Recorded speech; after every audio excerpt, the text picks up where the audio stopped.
acerca da derivada e suas aplicações, que será ministrada pelos alunos que compõem o grupo B na disciplina de Matemática 2 com a professora Michele.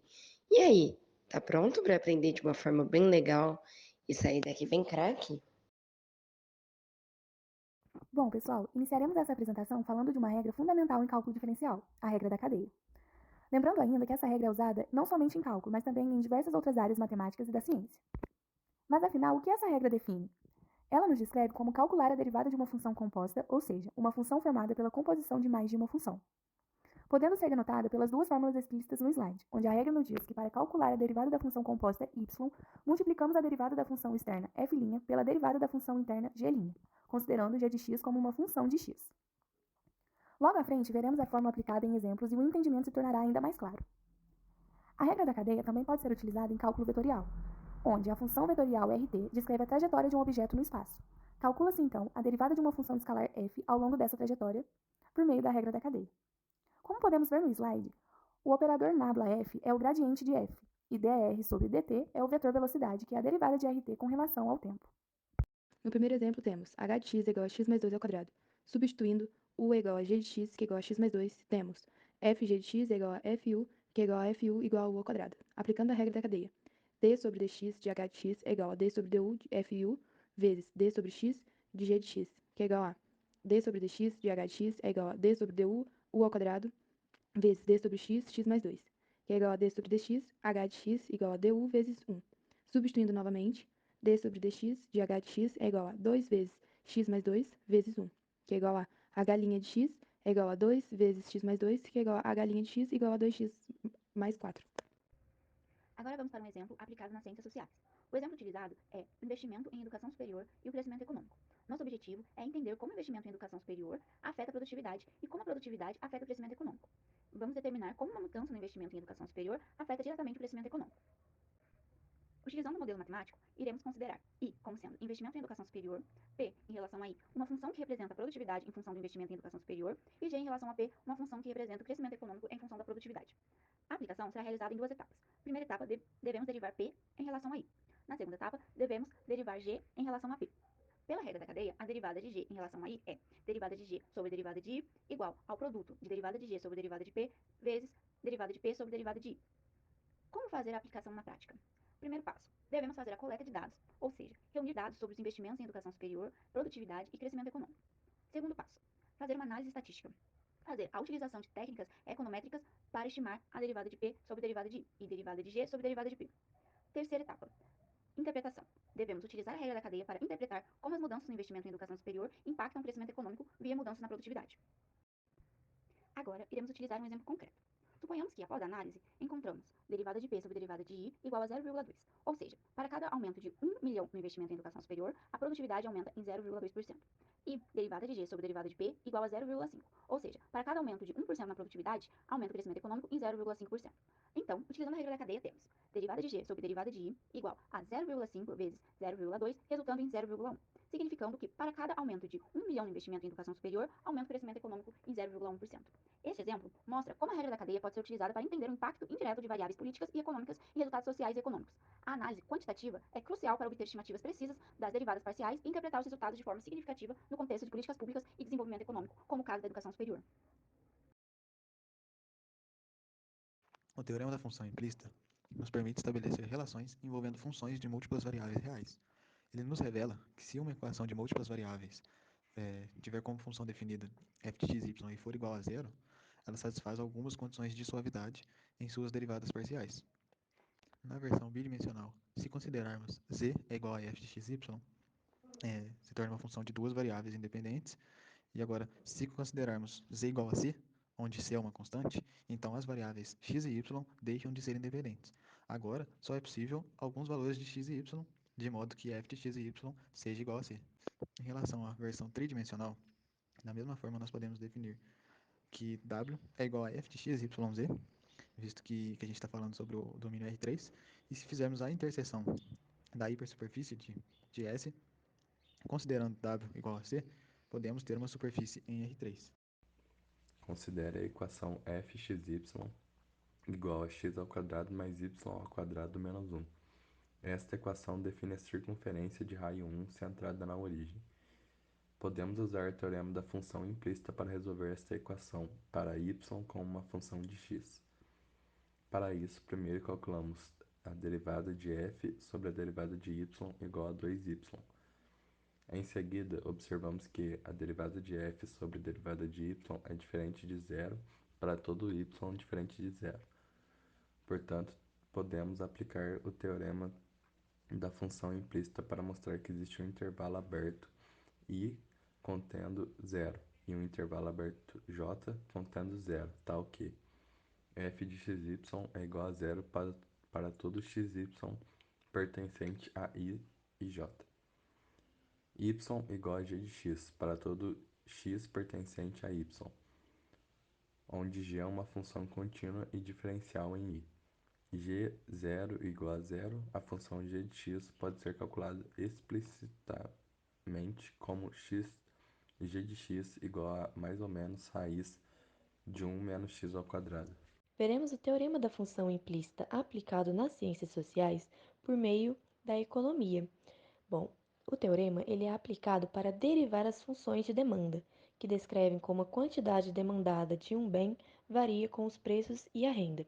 Para isso, partimos da maximização da utilidade do consumidor, o x e y sujeito à restrição orçamentária, pxx mais pyy, que é igual a i, aonde o x e o y são as quantidades dos bens, o px e o py são os preços e o i é a renda. Para resolvermos, iremos utilizar a função de Lagrange e as condições de otimalidade. Para aplicar o teorema da função implícita, formamos então o sistema f de x, y e lambda vai ser igual a del de u sobre del de x menos lambda de px, del de u sobre del de y menos lambda de py, e menos pxx menos pyy, em relação ao vetor de x, y e lambda, seja invertível no ponto de solução. Quando a matriz jacobiana de del f sobre del x, y e lambda, é possível expressar x e y como funções de px, py e i. Então, para resumir, o teorema da função implícita ele é fundamental na análise econômica, pois é ele que nos permite derivar as relações funcionais importantes que auxiliam no entendimento e previsão do comportamento dos agentes econômicos. Vamos então agora falar sobre gradiente, começando pelos seus conceitos e definições. O gradiente é uma medida da variação de uma grandeza numa determinada direção, tendo em conta sua dimensão escalar. É um vetor que aponta para a direção de maior variação de uma função escalar e sua magnitude indica a taxa de variação máxima da função nessa direção. Em termos mais simples, o gradiente mostra para onde e o quão rápido uma função está se mudando em um determinado ponto.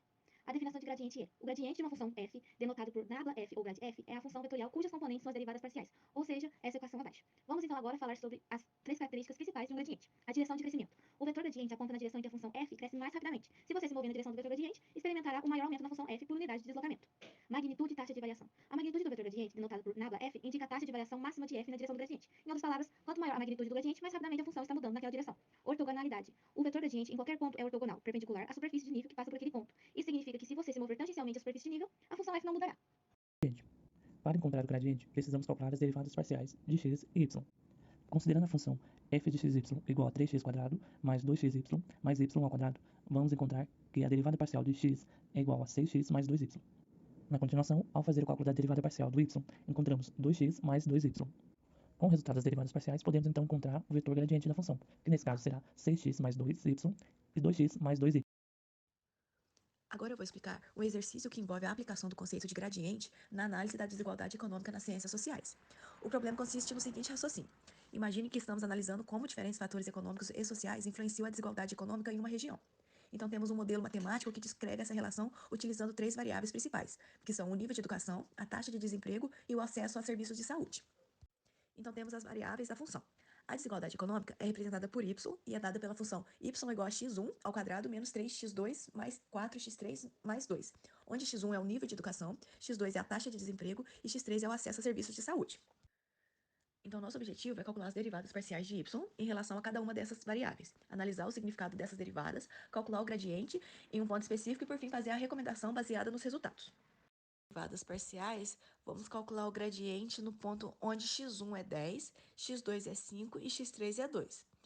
Substituindo esses valores nas derivadas, obtemos a derivada parcial em relação a x1, que é 100, em relação a x2, que é menos 3, e em relação a x3, que é 4.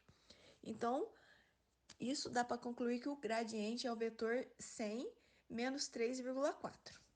A derivada parcial em relação a x3, que é 4, indica que a desigualdade econômica aumenta com acesso a serviços de saúde e que também pode parecer contraintuitivo, mas lá tem suas explicações. Com base no cálculo do gradiente, podemos ver que a variável x1, o nível de educação, tem maior impacto positivo na desigualdade econômica, com um valor de 100. Isso sugere que devemos focar em aumentar o nível de educação para reduzir a desigualdade econômica, pois essa variável tem maior sensibilidade no nosso modelo. No entanto, como algumas interpretações podem ser contraintuitivas, é importante reavaliar o modelo e considerar outras variáveis ou fatores que possam estar influenciando esses resultados. Agora, vamos falar sobre a derivada direcional, que é utilizada para calcular a taxa de variação máxima da função em p na direção de v, que é dada pela seguinte fórmula. A derivada de f sobre a derivada de um vetor unitário em determinado ponto será o produto escalar do vetor gradiente vezes o vetor unitário. Após essa conta, é necessário que você calcule o módulo do vetor. Caso ele não seja unitário, transformá-lo em um versor. Para isso, você pode consultar algumas outras aulas anteriores e também consultar os nossos alunos. Para que seja possível entender melhor como funciona essa derivada, vamos seguir aqui a explicação teórica. Como que a gente calcula? Primeiro, você vai calcular o vetor gradiente da função, ou seja, fazer as derivadas de x e y e depois substituir as incógnitas com os valores do ponto desejado. Então, por exemplo, se o ponto que você quer falar é de 1 em 1, então o resultado dessas derivadas você vai substituir por 1 em 1 até chegar no produto final. Ao final disso, você vai substituir dentro da fórmula da derivada direcional o produto escalar e também o vetor unitário, para assim, sim, você poder ter a derivada direcional. Outro ponto é que a representação geométrica, ela aponta na direção do vetor unitário v, indica a inclinação da função, também nessa direção, como o desenho apresentado abaixo. Agora vamos aos exemplos de derivadas direcionais. Mas antes de seguirmos com os exemplos, vamos retomar o conceito de versor e produto escalar. Um versor é um vetor unitário, onde o seu módulo ele tem que ser igual a 1 sempre. Vamos supor, então, o par ordenado 3 e 4. O versor ele tem que ser elevado ao quadrado e depois extrair a sua raiz. Depois disso, iremos dividir cada componente pelo resultado obtido. Por exemplo, o versor ele tem que ser, então, raiz quadrada de 3 elevado ao quadrado mais 4 ao quadrado, que dá igual a raiz quadrada de 9 mais 16, que dá igual a raiz quadrada de 25, que resulta em 5. Para confirmar o módulo do versor, vamos usar essa mesma conta agora, dividimos pelo componente do resultado. Então, o versor fica raiz quadrada de 3 dividido por 5 ao quadrado mais 4 dividido por 5 ao quadrado, que resulta em raiz quadrada de 9 dividido por 25 mais 16 dividido por 25, sendo raiz quadrada de 25 dividido por 25, resultando em raiz quadrada de 1, que é igual a 1. Agora que já vimos sobre versores, vamos relembrar produto escalar de dois vetores. Dado dois vetores v igual a x1,x2 e w igual a y1,y2, o produto escalar é definido por v vezes w, que é igual ao produto escalar entre v e w, que vai ficar igual a x1, x2 mais y1, y2, ou seja, o produto do primeiro com o primeiro mais o produto do segundo com o segundo. Por exemplo, dado os pares ordenados de v 2,-1 e w 1,5, temos que o produto escalar de v e w é igual a 2 vezes 1, o primeiro de v vezes o 1 vezes 5, que seria o segundo de v vezes o segundo de w, resultando em menos 3. Agora sim, podemos ir aos exemplos. Seguindo a definição, a derivada de f na direção de um vetor u unitário em determinado ponto será o produto escalar do vetor gradiente multiplicado pelo vetor u unitário. Vamos ao exemplo. Obtenha a derivada direcional de f no ponto x, y é igual a x ao quadrado vezes y mais 2xy ao cubo. No ponto 1,1, na direção e sentido do vetor u igual a 3i menos 4j. No primeiro passo, iremos calcular o vetor gradiente de f no ponto x e no ponto y. Fica, então, a derivada parcial de f de x e f de y, sendo f de x 2xy mais 2y ao cubo e de f de y xy ao quadrado mais 6xy ao quadrado. E depois, iremos substituir no ponto 1 e 1, ficando 2 vezes 1 vezes 1 mais 2 vezes 1 elevado ao cubo no ponto f de x, vírgula 1 ao quadrado mais 6 vezes 1 vezes 1 elevado ao quadrado no ponto f de y, resultando em 4,7. E esse é o nosso vetor gradiente. No segundo passo, iremos obter um vetor u unitário. Fazemos isso transformando-o em um versor, como vimos anteriormente, elevando ao quadrado e extraindo a raiz. Então, o versor u fica raiz quadrada de 3 elevado ao quadrado mais menos 4 ao quadrado, que será igual a 5. E depois iremos substituir esse complemento dos pontos 3 e 4 pelo resultado obtido no versor, que é 5. Fica então, o versor de u é igual a 3 dividido por 5.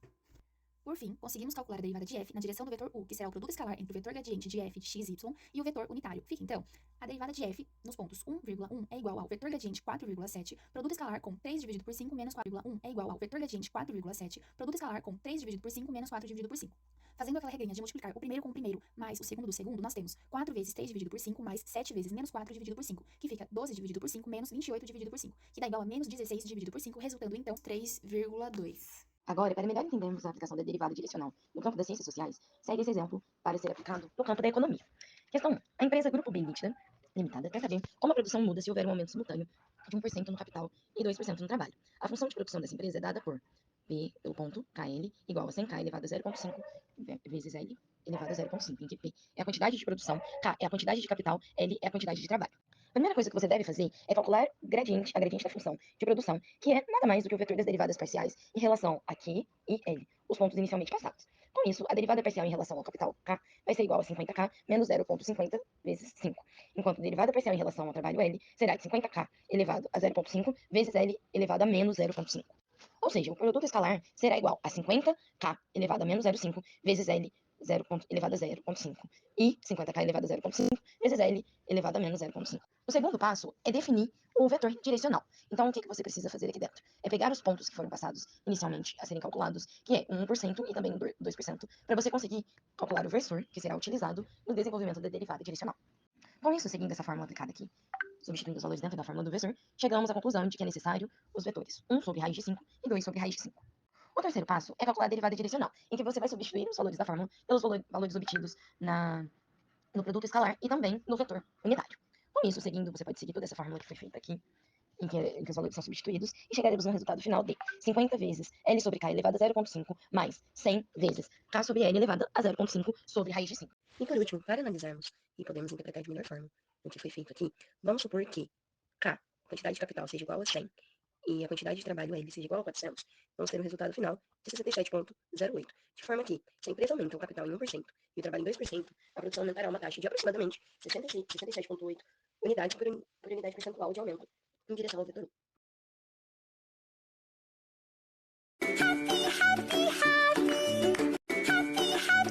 É isso aí, galera. Espero que vocês tenham aprendido, que vocês tenham gostado da aula. Um agradecimento de todo o grupo B. Esperamos que vocês tenham total sucesso depois de aprender um pouco mais sobre derivada. Tchau!